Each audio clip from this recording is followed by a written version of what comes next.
SG Consultancy Services. Study MBBS in Russia, Philippines, Uzbekistan.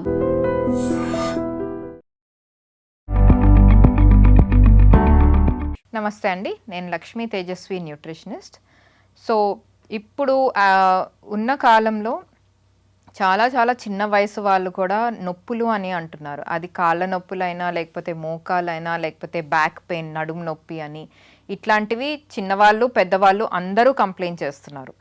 So ఈ నొప్పులు అసలు ఎందుకు వస్తున్నాయి? ఫస్ట్ యాక్టివిటీ లేక, అంటే అందరూ ఎప్పుడు కూర్చొని పని చేయడం, ఇప్పుడు పిల్లలు కూడా ఎక్కువసేపు కూర్చొని హోంవర్క్స్ చేయడం, బయటకు వెళ్ళి ఆడుకోవడం అనేది తగ్గిపోయింది. కూర్చొని వాళ్ళు గేమ్స్ ఆడుకోవడం, ఇట్లాంటి లైఫ్ స్టైల్ వల్ల ఎక్కువ అయిపోయింది. అండ్ ఇప్పుడు ఐటీ జాబ్స్ ఎక్కువ అయిపోయేసరికి జస్ట్ రోజంతా కూర్చోవడం వల్ల వాళ్ళకి ఈ నొప్పులు అనేవి స్టార్ట్ అవుతున్నాయి.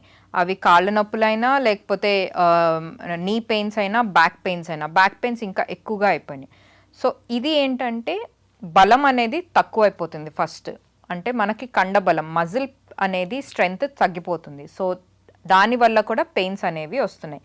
నెక్స్ట్ ఇన్ఫ్లమేషన్స్ బాడీలో ఎక్కువ అయిపోతున్నాయి. సో ఈ ఇన్ఫ్లమేషన్సే మనకి ఈ నొప్పులు తీసుకొస్తున్నాయి, అంటే వాపులు కానీ లేకపోతే నొప్పులు కానీ తీసుకొస్తున్నాయి, ఎస్పెషలీ జాయింట్ పెయిన్స్ దగ్గర.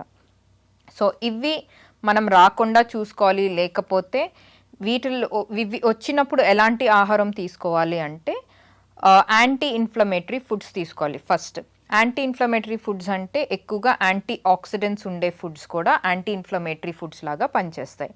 సో ఈ యాంటీ ఇన్ఫ్లమేటరీ ఫుడ్స్ ఏంటి? First omega-3 fatty acid foods and anti oxidant rich foods.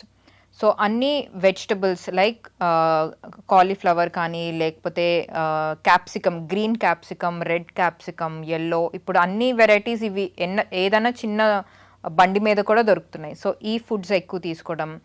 Broccoli, లేకపోతే బీన్స్, గ్రీన్ బీన్స్ జస్ట్ కొంచెం బాయిల్ చేసుకొని స్టీమ్ చేసుకొని తీసుకున్నా కూడా మనకి యాంటీ ఆక్సిడెంట్స్ అనేవి ఎక్కువగా ఉంటాయి. అండ్ ఫ్రూట్స్, అన్ని ఫ్రూట్స్లో మనకి యాంటీ ఇన్ఫ్లమేటరీ ప్రాపర్టీస్ ఉంటాయి. సో ఎస్పెషలీ గ్రేప్స్లో రెడ్ గ్రేప్స్ ఎక్కువగా ఉంటుంది. Kiwi, Apple anti oxidant properties ఎక్కువగా ఉంటాయి.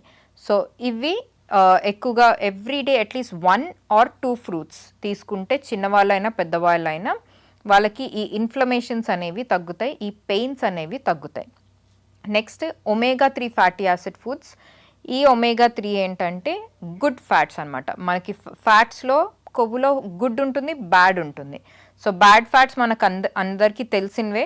సో అన్ని ఫ్రైడ్ ఫుడ్స్లో ఉంటుంది. గుడ్ ఫ్యాట్స్ ఏంటంటే నట్స్లో ఉంటాయి. నట్స్ అండ్ సీడ్స్ అంటే బాదాం, పిస్తా, అక్రోట్, లేకపోతే ఇప్పుడు అవిసె గింజలు, చియా సీడ్స్, సబ్జా గింజలు, పంప్కిన్, సన్ఫ్లవర్, ఇట్లాంటి సీడ్స్ ఇప్పుడు అందరికీ తెలిసినవే. ఈ సీడ్స్ యాంటీ ఆక్సిడెంట్స్ ఉంటాయి, ప్లస్ యాంటీ ఇన్ఫ్లమేటరీ ప్రాపర్టీస్ రెండు ఉంటాయి వీటిల్లో.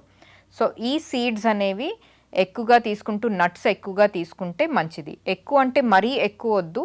కొంతమంది ఏం చేస్తారంటే చాలా పెద్ద గుప్పెడంతా తీసుకుంటారు రోజంతా. అలా తీసుకోకుండా రోజుకి ఒక 5 నుంచి 10 బాదాం వరకు, లేకపోతే 1 స్పూన్ సీడ్స్, అవిసె గింజలు తీసుకుంటే 1 స్పూను, లేకపోతే చియా సీడ్స్ 1 స్పూను, అట్లా ఏదో 1 స్పూన్ ఆర్ 2 స్పూన్స్ తీసుకుంటే ఒక 1-2 months వరకు ఈ నొప్పులు అనేవి తగ్గుతాయి, బాడీ పెయిన్స్.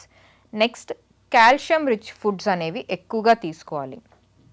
బోన్స్కి, ఎస్పెషలీ మోకాలు నొప్పులు అంటే ఆర్ యాంకిల్ పెయిన్ ఎక్కువగా ఉంది అంటే ఈ కాల్షియం, బోన్ రిలేటెడ్ పెయిన్స్ అయితే calcium and vitamin D rich foods. Vitamin D అనేది ఎక్కువగా నాన్ వెజ్ ఫుడ్స్లోనే ఉంటుంది, అంటే చేపలో కానీ లేకపోతే ఎగ్స్లో ఎక్కువగా ఉంటుంది. వెజిటేరియన్స్కి మాత్రం డెఫినెట్గా సప్లిమెంట్ అనేది తీసుకోవాల్సి వస్తుంది. సో వాళ్ళు సప్లిమెంట్ అనేది తీసుకోవచ్చు. సో అండ్ కాల్షియం మన అందరికీ తెలిసిందే, పాలు, పెరుగు, మజ్జిగ ఇవి మంచివి. లేకపోతే ఇవి తినని వాళ్ళు, లేకపోతే పాలు తాగని వాళ్ళు, కాల్షియం అంటే మనకి ఇవి నువ్వులు తెల్లవైనా నల్లవైనా, నల్లవి ఇంకా మంచిది. ఈ నువ్వులు తీసుకోవడం వల్ల ఎవ్రీడే ఒక 1 teaspoon తీసుకుంటే ఒక 1-2 months వరకు మనకి చాలా ఉపయోగం అనేది ఉంటుంది. సో ఈ ఫుడ్స్. నెక్స్ట్ ఈ కండబలం కూడా తగ్గడం వల్ల కొన్నిసార్లు ఈ బ్యాక్ పెయిన్ అనేది ఎక్కువగా వస్తుంది. ఎందుకంటే మనకి బేసికలీ బ్యాక్ అంతా మనకి ఆ మజిల్ అనేది చాలా స్ట్రాంగ్గా హోల్డ్ చేస్తుంది. స్ట్రాంగ్గా హోల్డ్ చేయనప్పుడు అండ్ వీక్ ఉన్నప్పుడు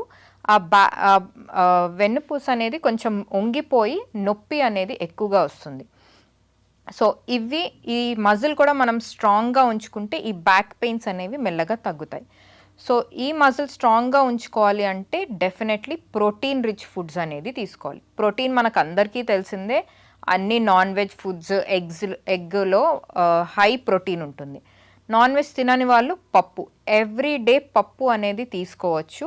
డెఫినెట్గా ఒక పెద్ద కప్పు అంటే ఒక 150 గ్రామ్స్ వండిన తర్వాత, లేకపోతే అప్ టు 200 గ్రామ్స్ వరకు అయినా తీసుకోవచ్చు. మీకు ఎంత క్యాలరీస్ తీసుకోవాలో రోజు పట్టి అంత తీసుకోవచ్చు అనమాట. సో డెఫినెట్గా, అండ్ ఒక పూటే కాదు, లంచ్కి తీసుకోవాలి, డిన్నర్కి తీసుకోవాలి. సో 2 పూటలు తీసుకుంటే కానీ వెజిటేరియన్స్కి ఆ ప్రోటీన్ అనేది పప్పు నుంచి వచ్చి మజిల్ అనేది స్ట్రాంగ్ చేయదు. సో డెఫినెట్గా అందరికీ ఈ బాడీ పెయిన్స్ తగ్గాలి అంటే కొంచెం protein rich foods, calcium, vitamin D and omega fatty acid foods తీసుకుంటే వాళ్ళకి ఈ పెయిన్స్ అనేవి తగ్గుతాయి. దీంతో పాటు మైల్డ్ ఎక్సర్సైజెస్ లైక్ వాకింగ్ కానీ ఏదైనా స్ట్రెచెస్ చేసుకుంటే వీళ్ళకి ఈ పెయిన్స్ అనేవి మెల్లగా తగ్గిపోతూ వస్తాయి.